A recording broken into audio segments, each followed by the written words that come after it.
Dans la tfila, le début de la tfila commence par le fameux piout, le fameux cantique. On a expliqué déjà la semaine dernière on a cru qu'il était composé par Ibn Gvirol.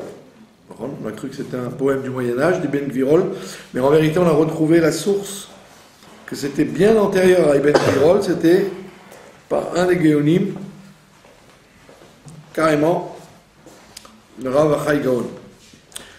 Donc ce serait un poème qui aurait donc 1000 ans, pratiquement 1000 ans. Donc on n'a pas beaucoup de traditions qui continuent à chanter la même chanson tous les jours pendant 1000 ans. Donc et ce piout, ce poème, il résume beaucoup de sujets qui sont largement, abondamment expliqués dans le Midrash, la Kabbalah et la Chassidut. Alors on va le reprendre au début, bien qu'on avait commencé déjà la semaine d'avant.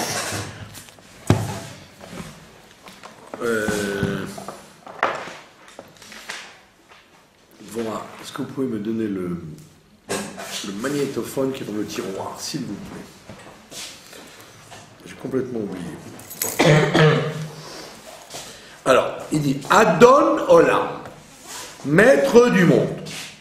D'accord? Maître du monde, comme on a dit, qui a instauré cette formule de maître du monde, c'est Abraham Avinu. Abraham Avinu, il a instauré que le Dieu est le maître du monde. Avant lui, on pensait que Dieu existe, qu'il y a un Dieu, mais qu'il n'est pas lié avec le monde, il ne s'occupe pas de ce monde. D'accord? Donc vient Abraham Avinu et il nous dit que le Adon, le maître, il est pas seulement maître d'en haut, mais il est maître d'en bas. D'accord? Donc il nous apprend l'immanence de Dieu, le fait que Dieu s'occupe de ce monde-là, et donc ce qui résout énormément de problèmes, parce que si vous dites que Dieu n'est que transcendant, et qu'il s'occupe que d'en haut, donc ça veut dire que dans ce monde-là, tout serait livré au hasard. Et si tout est livré au hasard, alors ça veut dire qu'il n'y a pas de justice, il n'y a pas de raison, il n'y a pas de tenant et aboutissant aux choses. Si vous déclarez qu'il est le Adon Olam, alors donc il y a un programme. Donc s'il y a un programme, vous êtes tranquille, vous êtes plus tranquille, disons. C'est sûr que si vous allez dans un enterrement, c'est toujours douloureux d'assister à un enterrement quand c'est incompréhensible. Mais vous dites, bon, puisque c'est Adon Olam, il est maître du monde, donc sûrement qu'il a ses raisons, etc. etc. Donc tout ce qui peut se passer dans ce monde-là, de bien ou de mal, on peut l'attribuer à une cause volontaire et dirigée. Sinon, vous diriez, bon, Dieu est en haut, il y a un Dieu, c'est vrai, mais il ne s'occupe pas de ce monde-là, et donc ce monde-là est livré à lui-même, et donc ça change toute la conception de la vie. Donc on dit que c'est Abraham qui a décrété ce Adon Olam, qui a dévoilé Adon Olam. Asher Malach, et donc tu es le maître du monde, Asher Malach qui a toujours existé. Asher Malach Malach c'est au passé, Malach, Kamatz Patach, c'est le signe du passé. Kamatz Patach, Malach. Donc il a toujours existé, toujours régné. Beterem Kol Yetzur Nivra, avant que tout Yetzur, toute formation Nivra n'ait été créée. Donc avant même qu'il y ait une création, il existait déjà. Pas comme certains philosophes voulaient dire que, en quelque sorte, Dieu s'est créé en même temps qu'il a créé le monde. C'est une sécrétion en même temps que, comme vous diriez, un escargot, au moment où l'escargot il commence à vivre, en même temps il commence à bouger. Vous auriez dit, Dieu, il fait partie intégrante du monde. Il dit non, pas du tout, il a toujours été là, qui est le monde ou qui n'est pas le monde. Et nasa becheftsokol, et il fait ce qu'il veut,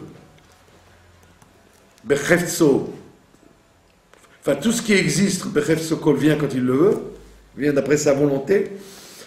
Chefet, ça veut dire vouloir quelque chose, désirer quelque chose. Comme il dit le roi Shlomo,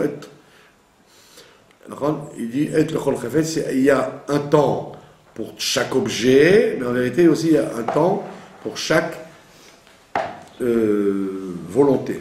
Le mot chefet, ça veut dire en même temps vouloir et en même temps objet. Chafetz rachoud, un objet suspect. Et en même temps, chefet, ça veut dire en même temps rechercher quelque chose.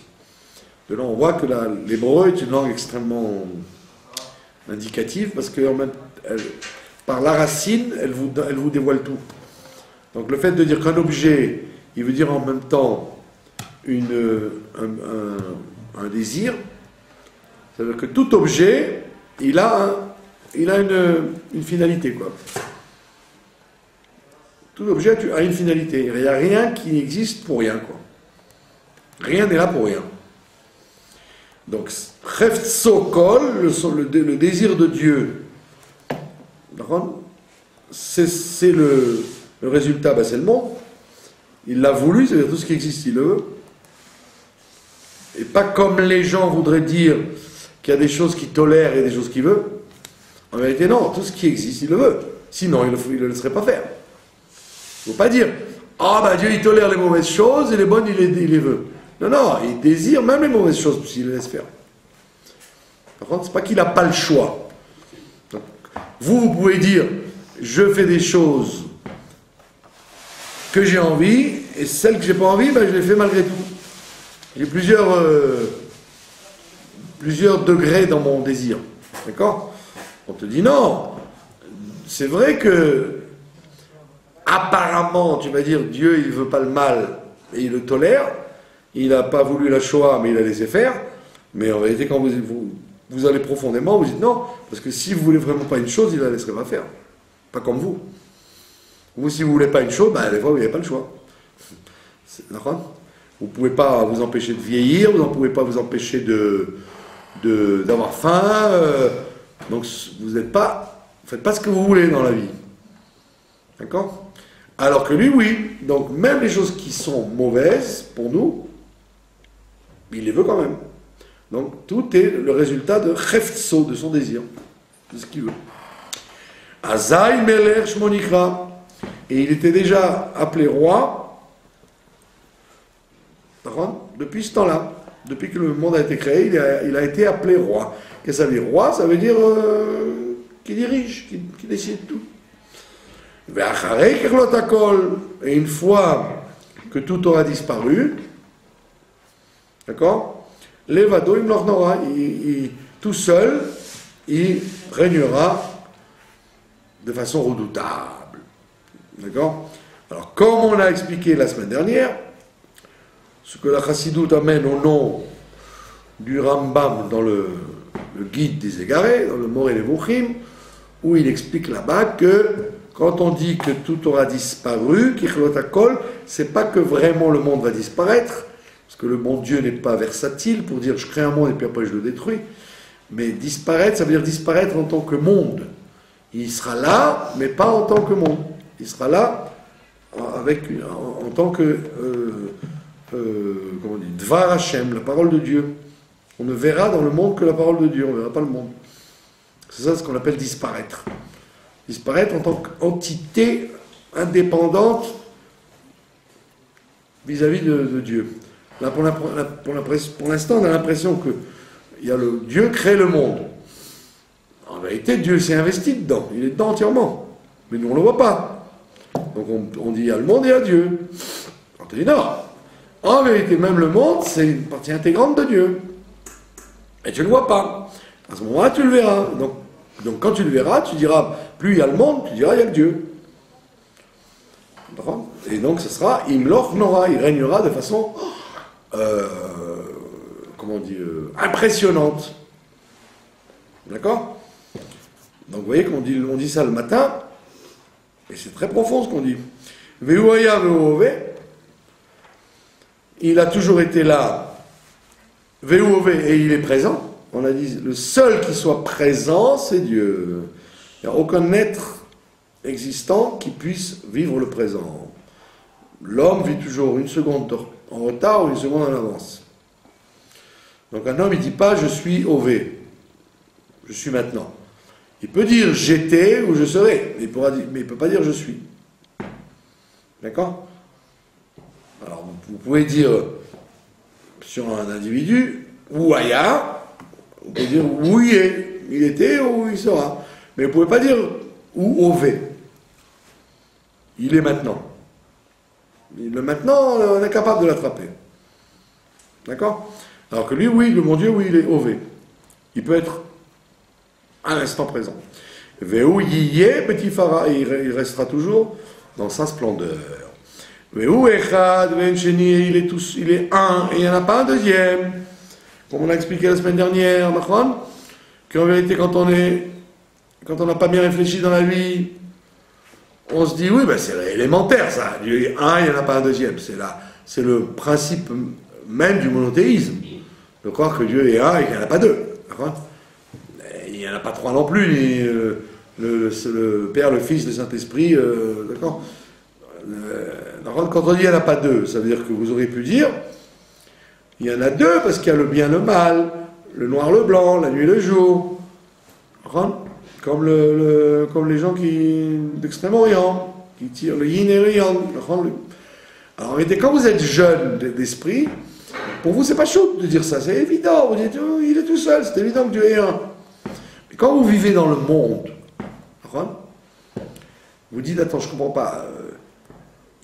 On n'a pas l'impression que Dieu est un. On a l'impression qu'il a un collègue très enquiquinant qui s'appelle le diable, qui s'appelle le mal, qui s'appelle le Yetzirara. Et aujourd'hui, plus que jamais, on peut comprendre ça. Parce que vous dites, attends, je ne comprends pas. Mais ça ne s'arrête pas, l'exil, les enterrements, les malheurs, les machins. Donc ça veut dire qu'il y a un pouvoir parallèle à Dieu qui fait ce qu'il veut. Qui fait la pluie et le beau temps. Et qu'on dirait que le bon Dieu, il est désarmé, quoi. Donc, effectivement, quand vous réfléchissez sans être un renégat, vous dites, effectivement, il y a une concurrence dans ce monde-là. C'est pas vrai que Dieu est un. Vous ne voyez pas du tout qu'il est un. Vous voyez qu'il y a une concurrence. Que le mal a plus de force que le bien.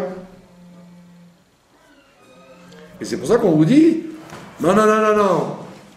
En vérité, il faut faire une grande réflexion, savoir que même ça, c'est l'unité de Dieu qui le veut. Mais il faut avoir une très grande force de réflexion pour accepter que tout ce qui se passe, c'est en vérité le même qui dirige tout.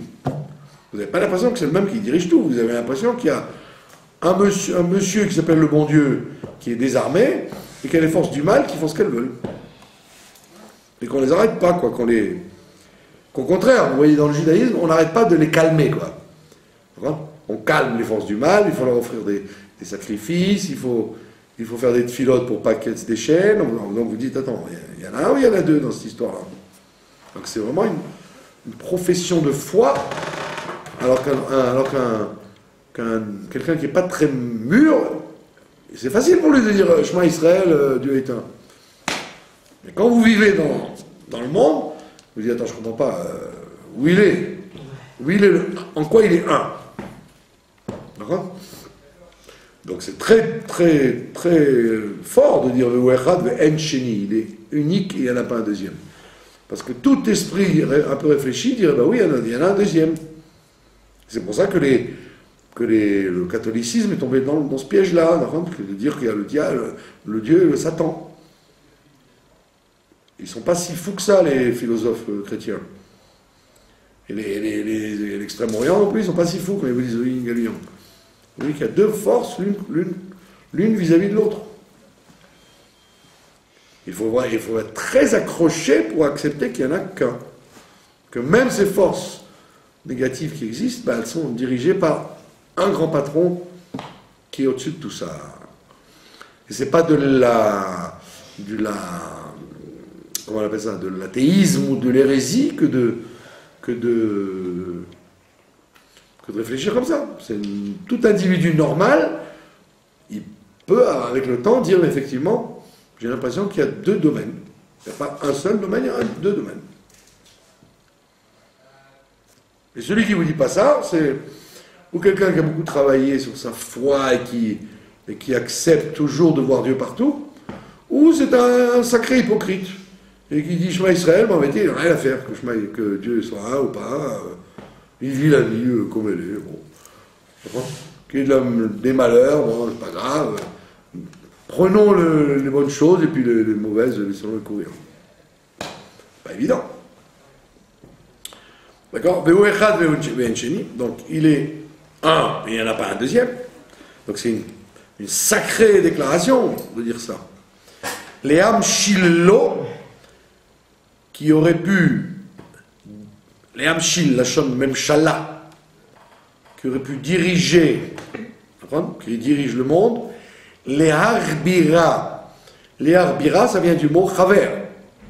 D'accord? Chaver, ça veut dire qu'il n'y en a pas un deuxième que vous puissiez unifier à lui. Les Harbira, c'est-à-dire le rendre travers de quelque chose d'autre. Vous pourriez dire, bon, il est un, mais il a un associé qu'il a accepté d'avoir. Vous dites, non, tu n'as pas le droit de penser qu'il a un associé. Il n'y a rien qui est associé à lui. Donc il n'y a aucune possibilité de les harbir. D'accord? C'est du vieil hébreu, comme vous auriez dit en hébreu moderne, les chaber. Vous ne pourriez pas l'unifier à quelque chose d'autre. Bli reshit, il n'a pas eu de commencement. Bli tachlit, et il n'a pas de finalité. Tout objet, tout être humain, toute créature a une finalité. À moins que vous soyez darwiniste, c'est-à-dire de croire que le monde est les singes, on est des singes, et puis on continue, tout est n'importe quoi. Mais a priori, on pense, comme on a dit tout à l'heure, qu'il y a un refet, il y a une volonté de créer telle chose. D'accord? Pour quelle raison les gens des années 50, on leur coupait les amygdales et les végétations, ou après on leur coupait l'appendicite, ou alors on leur enlevait je sais pas quoi, parce que c'était la pseudo-science qui disait, comme on est le fruit de l'évolution, donc on était des singes ou des êtres, des pithécanthropes, et puis voilà maintenant. Alors il nous reste un coccyx qui rappelle la queue qu'on avait, il reste une appendicite qui sert à rien, il reste des amygdales qui empêchent les enfants de respirer, et allez hop, voilà, donc je te coupe. Tout ça, ça sert à rien. Donc ça provenait d'une philosophie qui a montré les dégâts qu'elle a fait. Parce qu'aujourd'hui, tous les docteurs intelligents vous disent « Oh, touche surtout pas à l'appendicite et à la prostate et aux végétations, hein, parce qu'on s'est rendu compte, 50 ans après, que les gens qui se coupaient les végétations, mais ils devenaient asthmatiques. Et les gens qui se coupaient la prostate, ils devenaient cancéreux. Et on s'est dit, mais ça racole, ça sert à quelque chose, tout ça. Donc si vous étiez croyant, vous auriez dit, tout ce qui existe a été créé pour quelque chose. Ah, que je ne comprenne pas, c'est un autre problème. Mais ne me crois pas que ça ne sert à rien. Et maintenant, on en revient, parce qu'en vérité, c'était des théories darwinistes. Que le monde est un hasard, tout est un hasard, et qu'il y a des choses qui servent, des choses qui ne servent pas, allez hop, ça ne sert pas, au hasard. Donc on te dit, toute chose a un tachlit, toute chose a une raison pour laquelle elle a été créée. D'accord? Et comme il dit le Rambam, si la chose ne fait pas son tachlit, elle n'est pas heureuse. Les gens malheureux, c'est parce qu'ils ne font pas leur tachlit. Ils s'arrêtent au milieu. Les gens heureux, c'est ceux qui arrivent à un tahlit, au but pour lequel ils sont là. Celui qui n'arrive pas à son tahlit ne peut pas être heureux. Donc l'animal, son tahlit, sa vocation, sa finalité, c'est d'être égorgé sur l'autel, au temple, ou d'être mangé sur une table du Shabbat. C'est son plus grand désir au poulet ou au poisson d'être mangé sur la table de Shabbat. C'est son tahlit. C'est pour ça qu'il a été créé. Comme dit le Midrash, tout l'or du monde a été créé pour les quelques kilos du Beth Amikdash. D'accord? C'est ça la raison pour laquelle on a créé l'or. Pour faire les instruments du Beth Amikdash, du temple. D'accord? Donc ça c'est le tahlit. Mais lui, Dieu n'a pas de tahlit. Bli tahlit, il n'a pas de tahlit. Il est la finalité lui-même. Il n'a pas été créé pour avoir une finalité puisqu'il n'a pas été créé. Donc il est bli tahlit, il n'a pas de raison d'être. Vous avez compris? Vous pourriez dire, bon, le monde a été créé pour servir Dieu. Et Dieu, pourquoi il a été créé? Pour quelle raison? Ben, il n'y a aucune raison, puisqu'il a toujours été là, donc il n'a pas de tahlit. Lui, il peut se permettre de ne pas avoir de but, de finalité, puisqu'il est lui-même tout le temps là. D'accord? Alors que toute créature doit se demander, qu'est-ce que je suis venu faire sur Terre? Quel est mon tahlit? Mais Dieu, il n'a pas besoin de se le demander. C'est pour ça qu'il y a écrit, dans le vendredi soir, on dit « Hashem malak et lavesh ». Dieu a toujours régné et il est plein de splendeur. On dit que c'est très mauvaise qualité d'être plein de splendeur. Oui, pour nous, parce qu'on est ridicule si on dit « il n'y a que moi ». Celui qui dit « il n'y a que moi », c'est un idiot. Alors que Dieu, il est obligé de dire « il n'y a que moi », c'est vrai. Donc, Géout Lavesh, il est revêtu d'orgueil. Ben, il n'a pas le choix, parce que l'orgueil, pour nous, c'est ridicule. Parce que qui tu es, Bichlal? Miata, Bichlal, pour être orgueilleux. Tu n'es rien. Aujourd'hui, vivant, demain dans la tombe. D'accord? Si c'est demain, encore demain, des fois si tu as la chance, des fois c'est dans une heure. Donc, qui tu es pour dire je suis?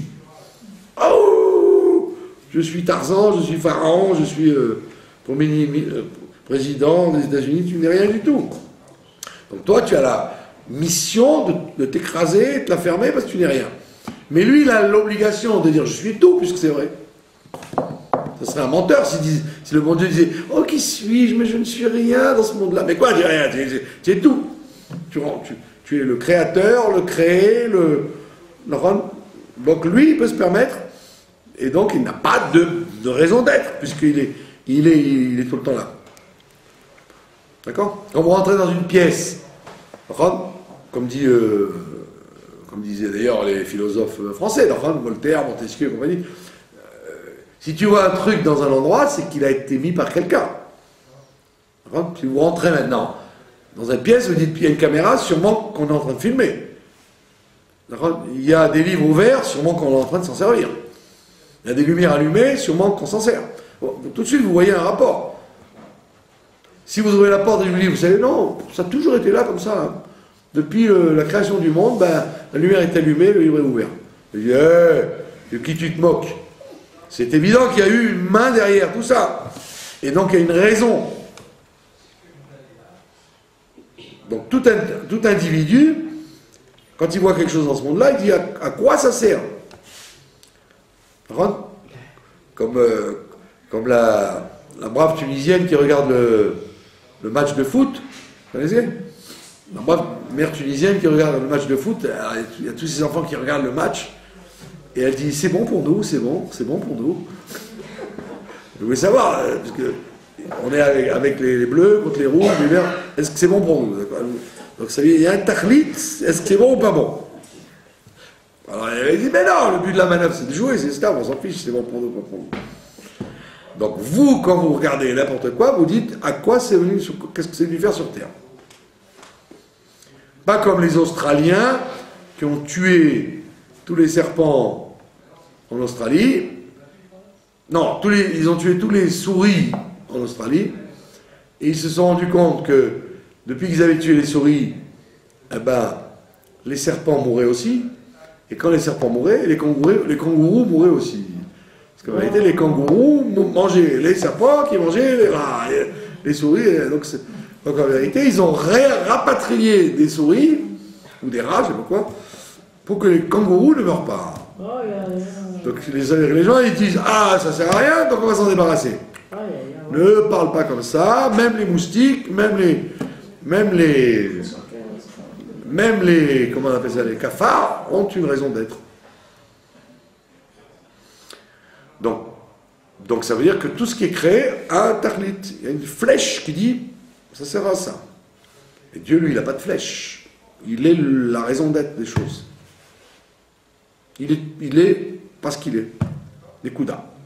Velo aoz, et à lui est la puissance. Vea misra. Misra, qu'est-ce que ça veut dire misra, les gens qui travaillent? Misra, ça veut dire le job. Ça veut dire le travail. Misra. Vous êtes en Khetsi Misra, si vous travaillez à mi-temps, ou en Misra Mléa, vous travaillez à plein temps. Donc il a à lui le pouvoir et la Misra et le rôle principal, quoi. Misra, il est patron de tout, quoi. Misra, c'est la Shansar, le prince. D'accord? Veu Eli, et il est mon Dieu. Vechai Goali. Et la vitalité Goali qui me délivre. D'accord? Goali, ça veut dire qu'il me sauve. Géoula. D'accord? Le mot Eli, si vous avez fait attention à la paracha de la semaine dernière, Monsieur Lavan, il dit à Yaakov, Yesh Leel Yadi, j'aurais eu la force de te faire du mal, en interrogation. Est-ce que moi, le grand-père, j'aurais eu la force de faire du mal à mes petits-enfants et mes petites-filles? Donc les commentateurs disent que ce mot El Yadi, au Dieu de ma main. On dit parce que le mot El, le nom Aleph Lamed, Kel, il veut dire le Dieu tout-puissant. C'est le premier des noms de Dieu, qui représente le chesed, le jet de vitalité qui dirige tout. Et après on imite ça, l'Elohim, après on calibre, on mesure. Alors au début, il est quel? D'accord? Donc, Veu Eli, ça veut dire Veu Keli, il est mon Dieu tout-puissant, ça veut dire. Le Chai Goali est la vitalité qui me sert de délivrance en même temps.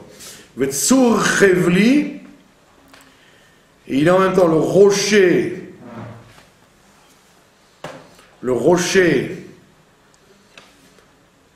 Be'et Sarah, quand je suis dans le désarroi, d'accord? Vetsur Chevli, il est en même temps le rocher et ma corde de sauvetage. Be'et Sarah, dans un instant de douleur. D'accord? Veunisi Yuman Nosri. Il est donc mon étendard. On peut traduire soit étendard, soit, comme dit le Radak, Rabbi David Kimri, il dit que le mot Nissi ne veut pas dire simplement l'étendard, il veut dire aussi le phare. Le phare qu'on voit de loin quand un bateau cherche sa route et qu'il n'arrive pas à voir la côte. Alors il y a le phare sur la côte pour que le bateau sache que ça y est, il est arrivé sur la terre. Donc Dieu, il est en même temps mon étendard, c'est-à-dire mon drapeau, c'est-à-dire comme tous les soldats qui ont besoin de savoir à quel drapeau ils s'attachent. si vous faites la guerre, bah, vous avez besoin de savoir si vous rencontrez une armée en face, il faut qu'elle ait un drapeau pour savoir si ils sont avec vous ou contre vous. Par contre, sinon, vous dites, vous allez là-bas, et vous dites, vous voyez, en fait, c'est un drapeau ennemi. Donc le drapeau, ça veut dire, ah, il y a un drapeau, allons-y. Ou alors le phare dans la mer, quand vous êtes au milieu de la mer. Ou Manos lit et il est mon abri. Manos, ça veut dire l'endroit où on se sauve. D'accord? Donc en hébreu moderne, vous dites ça très souvent. Quand vous dites qu'il n'y a pas le choix, ben vous dites en Manos. Il n'y a pas où se sauver, quoi, ça veut dire. Qu'est-ce qu'on peut faire? En Manos. Il n'y a pas d'endroit où se sauver. D'accord? Vous voyez bien que l'hébreu moderne, il utilise beaucoup l'hébreu ancien pour parler. Il n'y a pas où se sauver, quoi. Comme en français moderne, on dit il n'y a pas où aller, quoi. Il n'y a pas où aller, quoi. Il n'y a pas où aller pour s'abriter, ça veut dire. Le manos, c'est l'endroit où on se sauve. Comme un abri. Menat kosi beyom ekra, il est la part de mon verre. Qu'est-ce que la part de mon verre? Beyom ekra, quand je l'invoque, comme il a dit le roi David, il a dit Kos Yeshuot et ça. Je soulèverai le verre de la délivrance. Donc le verre, dans la tradition, c'est toujours ou le verre des bonnes choses, ou le verre des punitions. Dans les deux cas, on emploie le mot Kos. Ou le Kos des Yeshuot, le Kos des délivrances, ou le Kos des Pouranout, le Kos des malheurs. Comme on dit en français, le calice. Tu boiras le calice jusqu'à la vie. Pour celles d'entre vous et ceux d'entre nous qui ont de la culture. Donc, il y a soit le verre de la délivrance, quoi. Comme on appelle ça en français, un toast. Portons un toast à la bonne nouvelle. D'accord? Ou alors, il y a le calice, c'est-à-dire le verre de malheur. Qu'on fera boire aux méchants, quand ma chère viendra, on leur fera boire le verre des punitions. Donc il dit, tu es mon verre, c'est-à-dire dans ce cas-là, de délivrance, Beyom Ekra, quand je t'invoque. Quand je t'invoque, tu me réponds, et donc je porte un toast à ma délivrance. Alors, par contre, c'est pour ça que chez nous, on fait toujours un kidouche, quoi. Une naissance, alors on fait un repas pour soulever le verre, quoi. Pourquoi on prend toujours un verre? Pour utiliser l'événement pour porter un toast. Donc, c'est pour ça qu'il y a un verre dans les mariages, dans les naissances de garçons, les naissances de filles, les bar mitzvahs, et les enterrements aussi, théoriquement. Théoriquement, dans les enterrements, on ne le voit plus tellement. Mais a priori, il y a encore des gens qui font ça, qui donnent aux endeuillés un verre quand ils rentrent à la maison.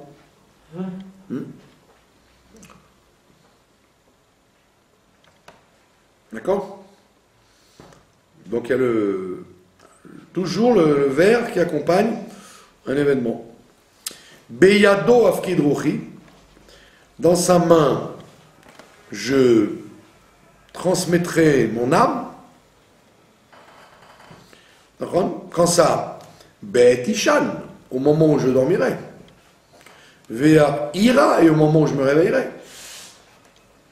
D'accord? Ve'im ruchi geviati, et avec mon âme,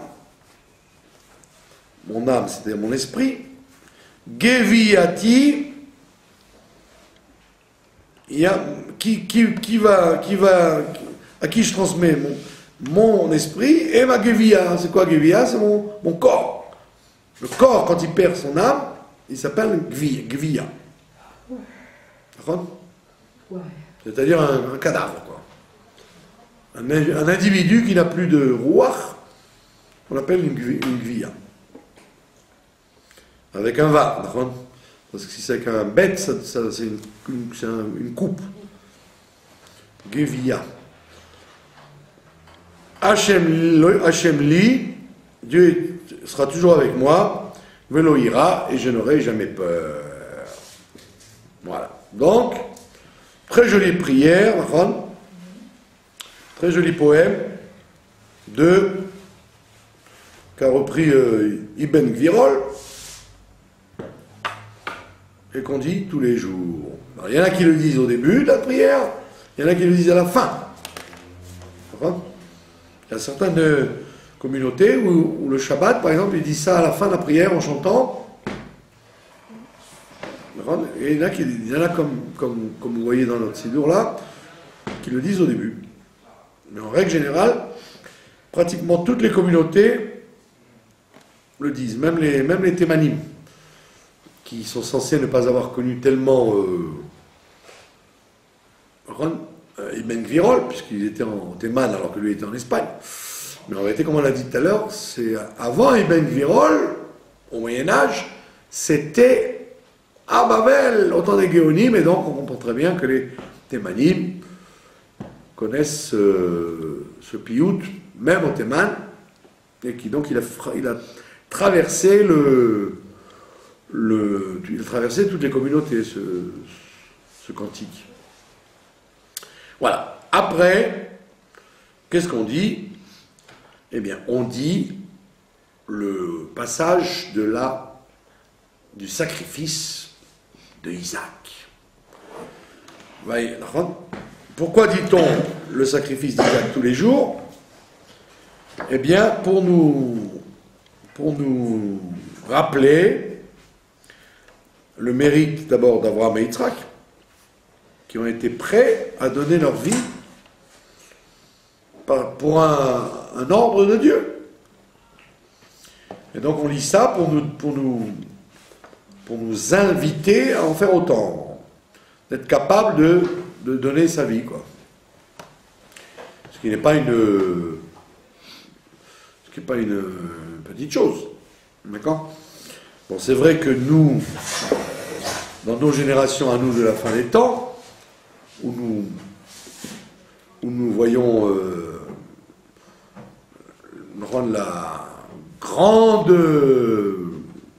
victoire des forces du mal sur les forces du bien, et que les forces du bien, on attend de les voir émerger, nous sommes à chaque instant en train de vivre ça, quoi.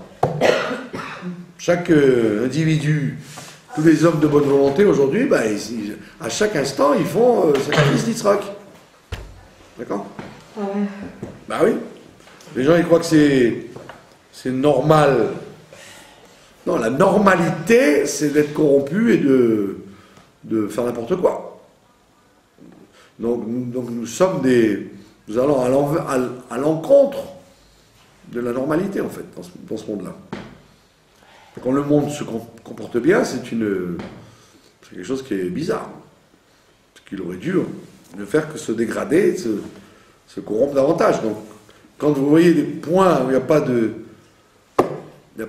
torsion, il faut dire bravo. Ouais. Ce commerçant ne m'a pas volé quand il m'a rendu la monnaie, bravo. C'est magnifique. D'accord? Voilà, parce qu'il y a écrit que, quand vous voyez l'histoire de Sodome et Gomorrhe, au temps d'Abraham Avinu, il y a 2 villes, il y a 5 villes qui s'appellent Sodome et Gomorrhe et les autres. Il y avait 5 villes. Mais à la fin des temps, c'est le monde entier qui est Sodome et Gomorrhe. D'accord? Bah oui. C'est le monde entier qui est dans une situation de folie. Et malgré tout, il y a des gens de bonne volonté qui s'accrochent. Alors, donc on va être obligé de le faire, ce sacrifice d'Yitzhak, puisqu'il fait partie de la prière, à moins que vous voulez qu'on le saute. Ce serait dommage de le sauter. Alors, après ces choses-là, alors comme Rashi vous explique là-bas, Quelles sont ces choses-là? Ben, c'est les propos du Satan, tiens, encore une fois. Les propos du diable qui a dit au bon Dieu, ah, quand il a eu son fils, il a invité tous les gens importants de la région, et toi, il t'a même pas offert un sacrifice. En général, les Adam Arishon, ils ont fait des sacrifices, Noir, tout le monde a fait des sacrifices. Pitom, vous voyez qu'Abraham Avinu, le jour de la Brit Mila de son fils, Yitzhak, ben, il a invité Avimelech, Og Melech Bashan, Pharaon, il a invité tout le monde quoi, qui est venu. Tous les grands de ce monde. Et on ne voit pas qu'il a offert un sacrifice. Donc il a fait une grande bouffe pour ses copains. Enfin, ou pour les gens du monde. Alors le diable vient et dit, ah, tu vois, il n'a même pas offert un sacrifice quand il a eu son fils, après tellement d'années. Et le bon Dieu lui répond, vous voyez encore une fois, dualité. Après, venez pas me dire qu'il n'y a pas de dualité, puisque la Torah elle-même en parle. Le bon Dieu lui répond, quoi? Si je lui demandais son fils, il offrirait un sacrifice. Et que lui répond le diable? Il lui dit, chiche, fais-le. Et le bon Dieu lui dit, tu vas voir. Et voilà l'histoire. Donc vous avez encore le sentiment qu'il y a une dualité. On peut pas mieux comme dialogue. Et Rachid vous rapporte ça. Hein. Donc c'est évident que c'est ça l'histoire. Donc il dit, après ces choses-là, les paroles de Monsieur le Diable, Véa Elohim, alors voilà, le bon Dieu, il relève le défi du diable, et qu'est-ce qu'il fait? Nissa et Abraham, il a éprouvé Abraham. Vayomer est là, mais il lui dit, Abraham, Vayomer Eleni, et l'autre répond, moi, me voici, je suis prêt à tout. Je suis prêt. Vayomer, il lui dit, ce qui est intéressant, c'est que l'histoire du diable, elle a lieu à la naissance de Yitzhak. Or, l'histoire où il offre son fils, c'est 37 ans après. Donc c'est pas un dialogue qui a eu lieu dans la journée. Hein. Il y a eu 37 ans de battement entre les deux événements. Qu'est-ce que faisait le diable entre-temps? Bah, il devait être au sport d'hiver, sûrement. Il n'a pas eu le temps tellement de s'occuper de... Il y avait les vacances, la Coupe du Monde, il y avait des tas de trucs. Que 37 ans après, il s'est réveillé, il a dit au Dieu, ah, au fait, j'ai oublié... C'est curieux comme histoire. Pourquoi il a attendu 37 ans? Bon, il faudrait peut-être voir le maire Loez là-bas, qu'est-ce qu'il raconte, que le Midrash nous répond, parce que c'est une question. Yomer Karna et Bincha, il lui dit, prends s'il te plaît ton fils, et Yechidecha, ton unique, Asher Afta que tu aimes, et Yitzhak, Melech Lecha, et va pour toi, d'accord, El Eretz Moria, vers la terre qui s'appelle Moria. Donc lui, Abraham, il ne connaît pas. Moria, c'est Jérusalem, mais il ne le sait pas encore. D'accord? Pourquoi l'appelle-t-on Moria? Bon, si vous connaissez la chanson d'Abraham Fried, hein, pourquoi on l'appelle Moria? Parce que c'est d'abord la terre, l'endroit où on faisait les encens, dans le Beth Amikdash, par la suite. Et également, Moria, c'est la chaîne Ora. C'est là où le Sanhédrin va s'installer, où la Torah sortira pour le monde entier. Véa Léoucham, et fais-le monter là-bas, pardon, Léola, en tant que sacrifice, Alacha de Harim, sur une des montagnes, Asher Omar Elecha, que je t'indiquerai. D'accord? Donc vous connaissez tout ça. Si vous avez des questions, arrêtez-moi. Mais je suis persuadé que même nos spectateurs à travers le monde connaissent l'histoire. Vayashkem Abraham Babboker, Abraham s'est levé de bon matin. Alors vous voyez un peu l'embrouille, parce que le bon Dieu ne lui dit pas tue-le, il dit fais-le monter en holocauste. Ça ne veut pas dire forcément le tuer. Donc le bon Dieu laisse l'ambiguïté planer jusqu'à la fin. D'accord? Ça veut dire qu'Abraham Avinu, il aurait pu se cacher derrière ça. Il aurait pu dire, bon écoute, il ne m'a pas dit de tuer, la prophétie était claire, il n'a pas dit tuer, donc je ne le tue pas. Et lui, il a été au côté rigoureux. C'est bizarre. C'est très bizarre cette histoire. Il aurait pu dire au bon Dieu, précise ta pensée. Qu'est-ce que tu veux de moi? Le tuer ou le monter? Pourquoi il a été au côté de rigueur? Imaginez-vous qu'il ait tué son fils. Et le bon Dieu lui a dit, mais tu es idiot, je t'ai rien demandé. Pourquoi il a pris le risque d'aller vers le côté rigueur alors qu'il aurait pu lui dire, attends, tu veux pas me dire ce que tu veux exactement? C'est bizarre, on ne reste pas sur une ambiguïté. Pourquoi il a compris tuer? Il aurait pu comprendre comme c'était monter.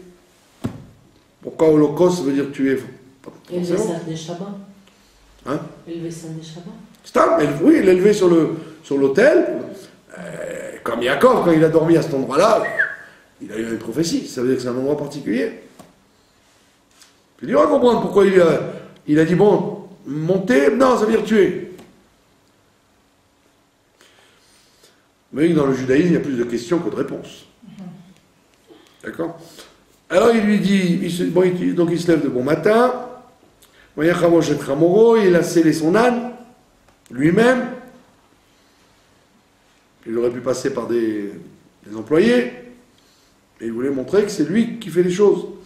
Il a pris avec lui deux jeunes gens qui avaient 80 ans et Eliezer et Ishmaël, ils n'étaient pas si jeunes que ça. Mais nés arabes, on les appelle des jeunes quand ils ne sont pas arrivés à la maturité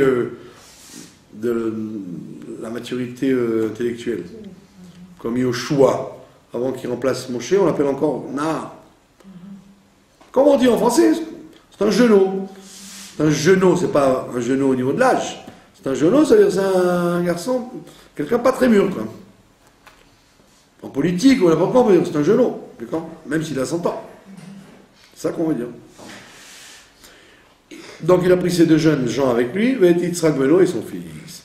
Vous voyez, Vaka Atseola, et il a fendu le bois.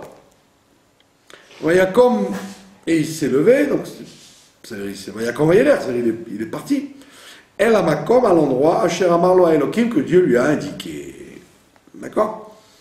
Donc il avait un GPS, il avait un GPS, parce que dans le Tanakh, ils ont la prophétie quand ils veulent.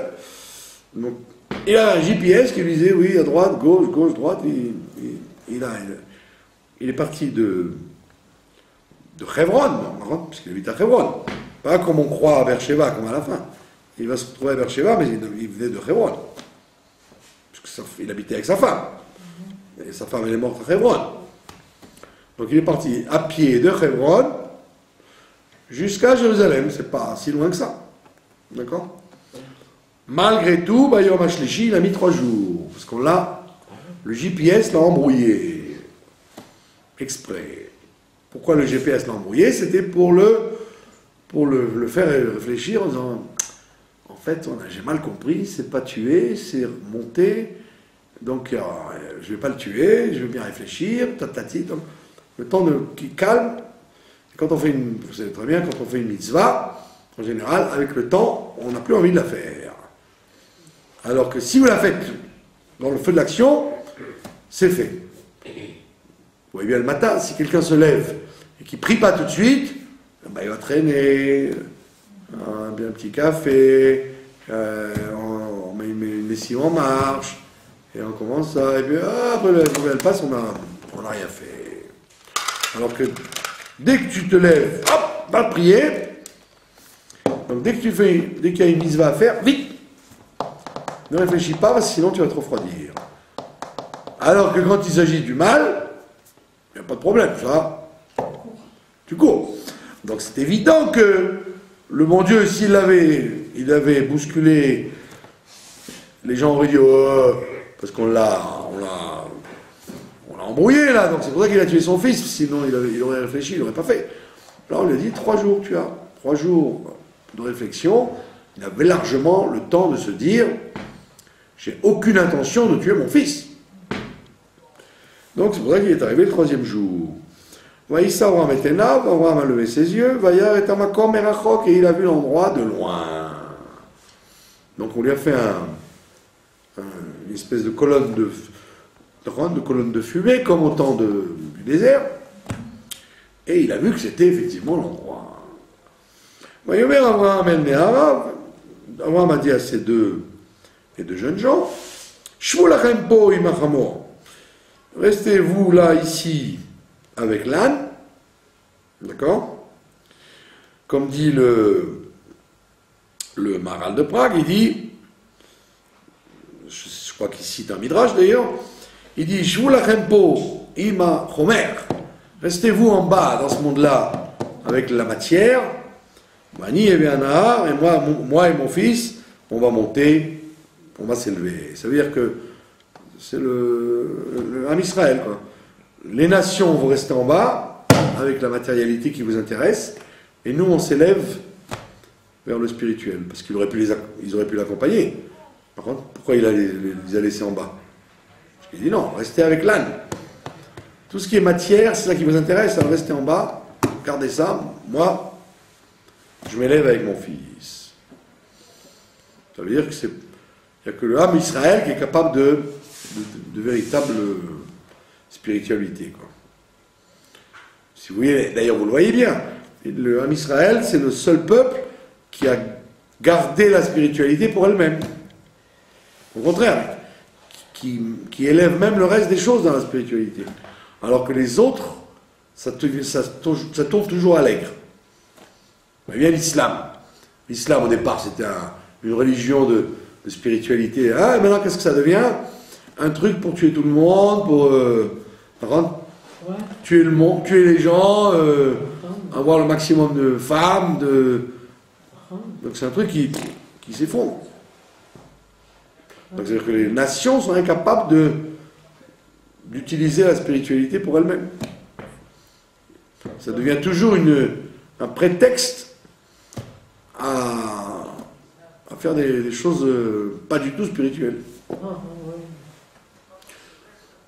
D'accord?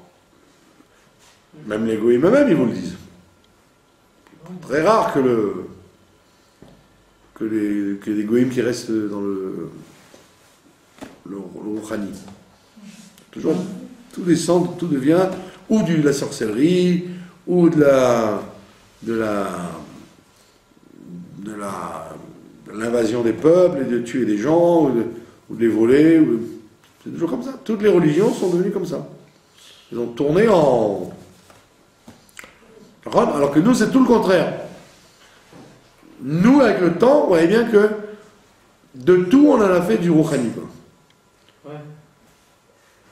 La nourriture, l'argent, la musique, et hop, tout est bon pour faire un sujet spirituel. Donc c'est ce qu'il dit à Abraham. Moi et mon fils, laissez-nous monter, et vous restez en bas avec ce qui vous intéresse, la matière. Racontez pas cette histoire de grand-mère, c'est que ça qui vous intéresse, la matière. D'accord? Comme le christianisme. Qu'est-ce qu'ils sont devenus les gens dans les monastères, etc. Ben, ils ont fabriqué du cointreau, du saucisson, du roquefort. C'est les plus grandes recettes gastronomiques, elles viennent des endroits où ils étaient censés devenir des philosophes. Les chartreux, tous les grands fromages, les grands saucissons, les grands alcools, ça vient des monastères en Europe. D'accord? Même en Italie. Les plus grands fromages italiens, c'est les prêtres qui les ont inventés. Donc c'est quand même amusant qu'au lieu de créer des poésies ou de la philosophie, ils ont créé des fromages. La bénédictine, le grand marnier, vous avez remarqué que la plupart des trucs, c'est toujours lié avec le pape, le camembert, il s'appelle l'évêque. Toujours c'est lié avec des... C'est le pont l'évêque qui s'appelle le camembert. C'est-à-dire que les nations, ils ne peuvent pas rester dans la rouhaniyot. Il faut qu'ils soient très très concrets. C'est intéressant. D'accord? Et qu'est-ce qu'ils ont fait en Extrême-Orient? Bah, c'est la sorcellerie, l'idolâtrie, pareil, en Afrique, le vaudou, c'est que des trucs... Et c'est pas pour s'élever à Dieu, c'est pour tuer sa belle-mère, ou pour embêter le voisin, pour détruire la tribu machin. Vous voyez pas, ils sont pas devenus, à part quelques bons qui sont devenus très spirituels, le système lui-même, c'est un truc très matérialiste. D'accord? Ouais. Donc c'est ce qu'il dit là, Abraham Avinu. Mais on va se prosterner là-haut et on revient vers vous. D'accord? Et comme on nous dit, Venashuva, nous reviendrons, donc il a prophétisé qu'il reviendrait avec son fils. Vaïkar Abraham et Atseola, il a pris le bois, mais Yassem al Israq Beno, il l'a mis sur son fils, puisqu'il n'y avait plus le l'âne pour le porter. Vaïkar Beyado et Aesh, il a pris le feu, et il a pris le couteau. Donc, évidemment, il y a tout ce qu'il faut, sauf le sacrifice. Ils ont marché ensemble. Vayomer Yitzhak et Abraham Aviv, il a dit à son père, Vayomer Avi, il a dit, papa, Vayomer Ineni, il a dit, oui mon fils, je t'écoute, je suis entièrement à ta disposition pour la question fondamentale que tu vas me poser. Vayomer Ineni, je vais à jusque-là, j'avais cru, puisqu'il y a le feu et le bois, que tu allais offrir une offrande de bois. C'est peut-être... Et aussi, dans Beth Amikdash, les gens pouvaient offrir une offrande de bois. On offrait du bois au Beth Amikdash. Donc je veux bien, il y a du bois et du feu, que tu vas offrir une offrande de bois. Veillez à celle-là, mais où est l'agneau? Et pourquoi il a posé la question où est l'agneau? Parce qu'il avait le couteau. Tu as déjà le bois coupé avec le feu, donc ça ne peut pas être du bois que tu vas offrir. Donc s'il y a un couteau, c'est que le couteau, il est... D'accord? Il sert à quelque chose, le couteau, jusque-là même. Donc ce qui est intéressant, parce que le couteau, là, il ne le cite pas. Il aurait pu dire à son père, voici le feu, le bois et le couteau. Alors qu'il a cité en haut le couteau. Mais là, il ne le cite plus. Et c'est pour ça qu'Yitzhak a eu la puce à l'oreille. Il s'est dit, si mon père, il me donne à porter le bois, lui, il porte le feu, et le couteau, il a planqué, c'est qu'il ne veut pas me dire la vérité. Sinon, il aurait pris le couteau avec lui, devant moi. S'il a planqué le couteau, c'est qu'il y a une raison. Et comme Yitzhak était très intelligent, il connaissait la Mishnah, et la Mishnah a dit que avant d'égorger un animal, il ne faut pas lui montrer le couteau. Sinon, ça lui fait peur, et donc le sang risque de tourner. Donc quand on égorge des animaux, on devait, à l'époque, au Beth Amikdash, et dans les abattoirs, on essaye aussi de faire ça, de ne pas leur montrer le couteau. Parce qu'ils ont un pressentiment que le couteau, c'est pour eux. Donc c'est ce que Yitzhak a compris. Il a dit, puisque mon père a planqué le couteau, alors jusque-là, il y avait le feu, le bois, le couteau, pourquoi ne le montrait-il pas? C'est qu'il veut cacher au korban. Or, comme il n'y a pas de korban, c'est donc de moi qu'il s'agit. Donc Yitzhak, il avait le réflexe rapide, il a compris qu'on parlait de lui. Et comme Yitzhak, toute sa vie, il était prêt au sacrifice, c'est pour ça qu'on appelle ça une épreuve pour Abraham, mais pas pour Yitzhak. Parce que Yitzhak, lui, mourir pour Dieu, mais kef, avec plaisir il le fait, lui. Il n'a aucun problème, Yitzhak, à mourir. Alors qu'Abraham, lui, il craignait ça. Il craignait qu'il disait, papa, tes décisions, tu les prends pour toi. Le bon Dieu, il ne m'a pas parlé à moi d'aller me faire égorger, il a parlé à toi. Alors, j'ai 37 ans, donc tu fais ce que tu veux, mais moi, tu me laisses tranquille. Ben oui. On n'a jamais vu qu'une prophétie qui vous concerne à vous, elle concerne votre enfant ou votre voisine. Alors le père, il ne sait pas quoi lui dire. Je dois te tuer, mais peut-être tu ne voudras pas. D'accord? C'est pire de tuer son fils que de se tuer soi-même. C'est pire de tuer son fils que de se tuer soi-même. La Torah elle vous dit que un père ou une mère qui perd ses enfants, c'est pire que s'ils mouraient eux-mêmes. On l'a vu dans l'histoire. Dès qu'il s'agit de tuer un enfant, on préfère mourir soi-même, c'est évident. Donc le sacrifice d'Yitzhak, il était plus fort que si Dieu lui avait dit à lui de se tuer, ou à Yitzhak de se tuer. Non, c'est d'Abraham à son fils. C'est l'horreur, quoi. D'accord? Vayomer Abraham, Elohim, Abraham il lui dit, tu sais quoi? Elohim irelo, assez, il verra pour lui qui va être l'agneau. Léola, en tant qu'on va faire monter. Béni. Il lui dit béni, mon fils. Alors le Midrash lui dit ah, béni, c'est-à-dire il a dit une allusion. Il verra pour lui que l'agneau qui sera béni, c'est mon fils. Mais il ne voulait pas lui dire clairement. Et pourtant, ils ont continué à marcher ensemble. C'est-à-dire que le fils, il n'a pas dit papa, je ne suis pas avec toi. Il a dit non, je suis avec toi, je suis d'accord, j'ai aucun problème de mourir. Donc Abraham, il était mal, quoi. Il aurait bien voulu que. Il s'enfuit. Ben oui, il sera qu'il se barre. Ben voilà, il est dispensé du problème. Et il voit que Pitom, il accepte. Ah ouais. Imaginez-vous le drame dans lequel il se trouve maintenant, parce qu'il dit d'accord, je suis prêt.